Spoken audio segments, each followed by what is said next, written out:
आग कभी भी अचानक नहीं लगता है। वो एक बार नहीं, 2 बार नहीं, कई बार ऐसे सिम्पटम देता है जो आपको अलर्ट करता है। लेकिन प्रॉब्लम सिर्फ फायर नहीं है, प्रॉब्लम ये है कि लोग उसे इग्नोर कर देते हैं और जब आग लगती है सब लोग ये बोलते हैं कि हमने कभी भी ऐसा नहीं सोचा था। मैं हूँ दिलशाद, आपका फायर वाला। हमने पिछले कई सालों में 100 ऑफ प्रोजेक्ट विजिट किया है, चाहे वो होटल हो, हॉस्पिटल हो, फैक्ट्री हो या हो वेयर हाउस, और हमने हर जगह एक ही कॉमन चीज नोटिस की है।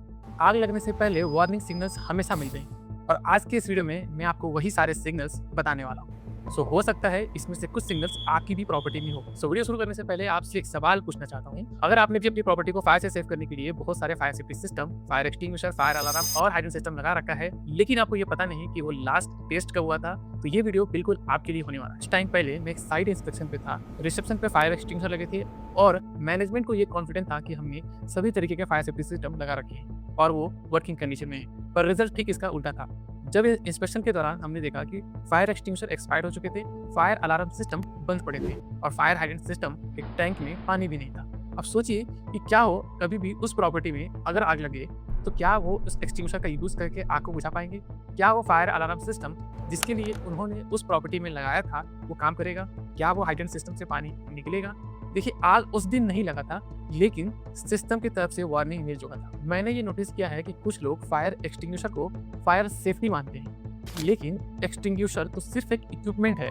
सेफ्टी तब होती है जब उस इक्विपमेंट को वर्किंग कंडीशन में रखा जाए। एक प्रॉपर्टी में फायर अलार्म कंटिन्यू फॉल्ट दिखा रहा था, डेली उसे इग्नोर कर देता है। उसी प्रॉपर्टी के एक एम्प्लॉय ने बताया कि सर ये तो रोज का है। अब प्रॉब्लम समझिए कि कभी भी उस प्रॉपर्टी में अगर रियल फायर इंसिडेंट हो जाए तो क्या उस अलार्म को लोग रियल मानेंगे या फिर उसे रूटीन मेंटेनेंस मानेंगे? क्योंकि वार्निंग को इग्नोर करते करते डेंजर सिचुएशन को लोग नॉर्मल मानने लगते हैं। सबसे डेंजर सिचुएशन क्या है? सिस्टम का ना होना? नहीं, सबसे डेंजर सिचुएशन है सिस्टम का होना और उस पर झूठा भरोसा होना। अगर किसी होटल में आग लगता है तो सबसे पहले बिल्डिंग नहीं जलती है, रेपुटेशन जलता है, ट्रस्ट जलता है, भरोसा जलता है और फ्यूचर की सारी बुकिंग जल जाती है। फैक्ट्रियों में प्रोडक्शन रुक जाते हैं, डिलीवरी डिले होती है, क्लाइंट इम्पैक्ट होता है और इंश्योरेंस क्लेम के समय क्वेश्चंस स्टार्ट हो जाते हैं। ठीक इसी तरह हॉस्पिटल में पेशेंट भाग नहीं सकते और इसीलिए वहाँ पर रिस्पॉन्सिबिलिटी बहुत बढ़ जाती है। किसी भी बड़े फायर इन्वेस्टिगेशन के बाद कुछ कॉमन चीजें निकल के आती हैं, जैसे सिस्टम मेंटेन नहीं था, एक्सटिंग्विशर्स एक्सपायर थे, लोग वहाँ के ट्रेंड नहीं थे, वार्निंग सिग्नल को इग्नोर किया गया था। Problem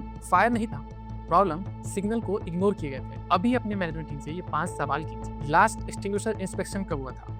last fire alarm system की टेस्टिंग कब हुई थी? फायर हाइड्रेंट सिस्टम का टेस्टिंग कब हुआ था? आपके स्टाफ को उस फायर सेफ्टी सिस्टम को यूज करने की ट्रेनिंग कब हुई थी? इमरजेंसी के समय वो रिस्पॉन्सिबल पर्सन कौन है जो उस इमरजेंसी को लीड करे? मैं पिछले कई सालों में एक चीज देख रहा हूँ, फायर इंसिडेंट इक्विपमेंट फेलियर से कम और मैनेजमेंट के फेलियर से ज्यादा होते हैं, क्योंकि इक्विपमेंट वार्निंग देते हैं, फायर एक्सटिंग्विशर की एक्सपायरी डेट निकल जाती है, अलार्म के सिग्नल को इग्नोर किया जाता है, कई बार स्टाफ वार्निंग देते हैं, लेकिन हम इतने बिजी होते हैं कि हम उन सबको इग्नोर करते हैं। याद रखिए, कोई भी आग लगने से पहले बहुत सारी वार्निंग देती है। क्वेश्चन ये नहीं है कि वार्निंग आई या नहीं, क्वेश्चन ये है कि आपने उस वार्निंग को सीरियस लिया कि नहीं। आज ही अपनी प्रॉपर्टी का हेल्थ चेकअप कीजिए, चाहे होटल हो, हॉस्पिटल हो या फैक्ट्री हो। खुद से ही मत मानिए कि सब कुछ ठीक है, किसी एक्सपर्ट से वेरीफाई कीजिए, क्योंकि आग लगती नहीं है, उससे इग्नोर किया जाता है।